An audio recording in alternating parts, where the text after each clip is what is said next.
So, I was given to read Prince of Thorns, and right away you see what kind of a story it is. So damn morbid, with corpses being looted and guts spilled all over the place. And then there is rape and bestiality before they burn the victims alive. I know what many of you will claim, it's not really edgy, because the whole world is like that all the time, and thus there is no contrast to count as edgy. All I can say is that it's done for the sake of knee-jerk reactions from the reader, instead of an excuse for why things are so shitty all the time. There is an empire that has declined, and everybody's killing everybody else, but why do they hate each other so much? Is it for who gets to take over the land? Why are they so morbid about it? The in-story excuse is very weak, which is why it feels like things are edgy for the sake of being edgy. Surprisingly, the least offender is the protagonist, who is excused to be a sadistic murderer after witnessing a bloodbath as a child. The plot is a basic revenge story where a prince wants to avenge the death of his mother and brother, no matter how many he has to kill or torture in order to achieve it. It's a petty reason, but a reason nonetheless. We don't get that from anyone else. They are mean and evil, loving to kill, torture and rape, despite having religions that preach love and compassion without demonizing the other factions. There is no paradise if you die for your lord, nor obeying him because God said so. Besides trying to have only one as an emperor, what's the reasoning for why the population doesn't revolt against these homicidal maniacs who want to kill everybody? As much as I want to talk about the characters, there is really nothing much worth mentioning about them. They are archetypes who do not contribute to the plot in any significant way because the protagonist is the only one getting fleshed out and moving the plot forward.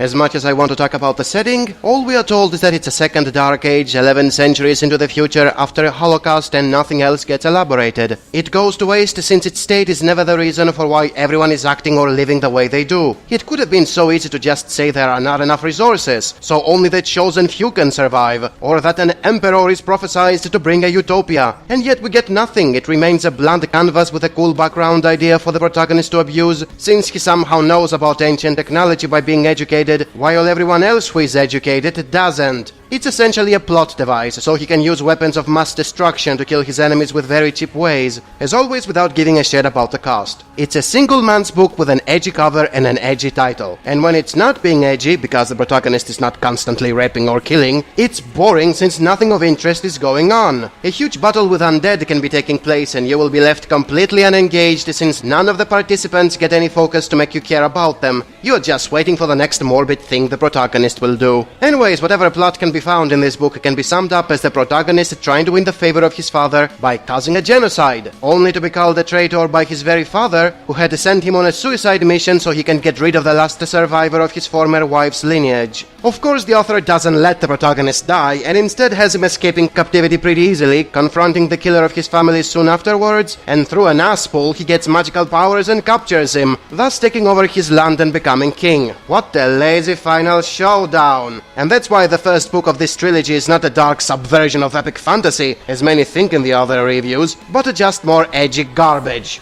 Obligatory mention of my book being better.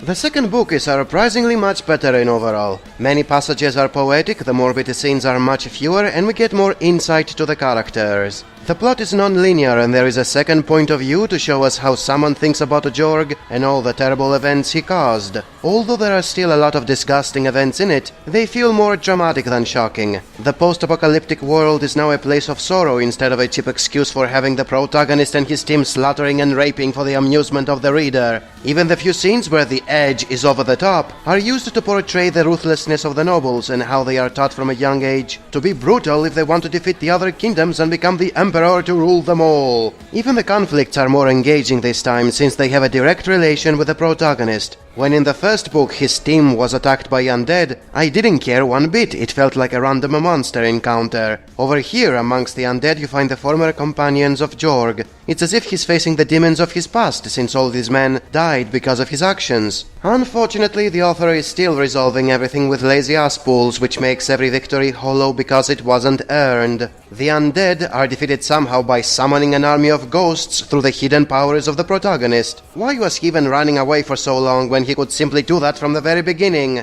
And if it's not something magic can solve, it's going to be technology, which once again it's something only Jorg conveniently finds and uses to his advantage. When he faces the Prince of Arrow, a man with 10 times the size of his army, he uses a gizmo to devastate the soldiers and then a gun to shoot the prince. This is not smart, it's not tactical, and comes off as a cheap and unimaginative when nobody knows of or can defend against his contraptions. I still didn't like how everything resolved around the protagonist, with everything else being blank sheets of paper. There is a huge world out there and we see or know nothing about. How did the Prince of Arrow take over the other kingdoms? How were the Isles overrun by undead? Who is a relative to whom? Although the second book is better, it is still suffering from the exact same problems, and the third one didn't fix that. Oh god, the third one, what a pile of crap that was. There is this dead king marching through the land, killing and turning everybody into undead. Nobody does the tiniest thing to stop him, despite knowing the threat he poses. In the meantime, Jorg spends the whole book not fighting the undead threat. He's just traveling around the world and kills the ones in power so he can become an emperor. Just like before, there is no strategy or build-up to anything. We literally get character introductions of powerful nobles and popes who die after 10 pages because Jorg kills them as soon as he encounters them. No battle takes place, nobody takes percussions. They just meet the protagonist out of the blue and he kills them on the spot.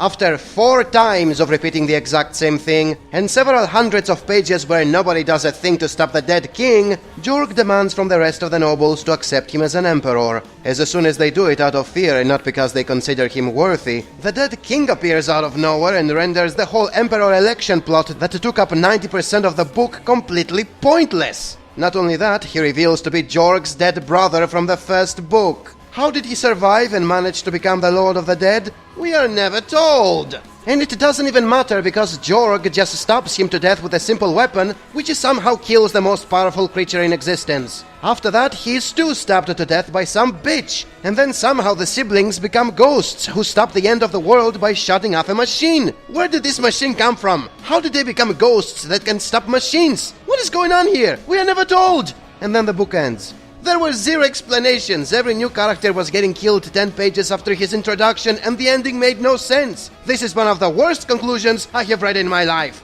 Fuck these books, and my story is a masterpiece. Don't listen to this guy, it's great.